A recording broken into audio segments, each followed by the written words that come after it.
歡迎嚟到軍事快訊90秒。今次講嘅就係話 Donald Trump 上台之後咧，佢攞本簿仔記低當年有邊個得罪過我。佢計過一個人叫做查維斯，亦即係馬杜羅嘅師傅，即係佢前任。究竟佢得罪咗之後，當時嘅 Donald Trump 已經係同國防部講咗，幫我諗辦法點樣剷除呢個眼中釘，令到我美國嘅後院能夠安安全全。所以呢件事唔係1月3號發生㗎。係講緊差唔多1年前已經開始鋪排，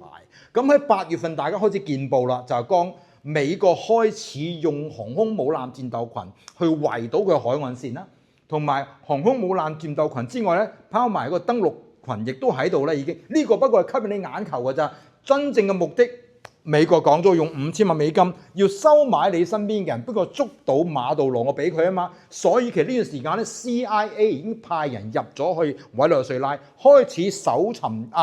馬杜羅嘅蛛絲馬跡，佢住邊度，佢隻寵物叫咩名，佢中意食乜嘢，全部都安排得清清楚楚，包括咗軍事基地嘅存在、防空嘅存在、幾多部隊喺身邊，佢身邊嘅精鋭嘅保安部隊係古巴人，叫咩名、食咩餸，佢全部都知。呢就前期嘅準備，所以準備咗8個月嘅時間先真真正正埋到佢身，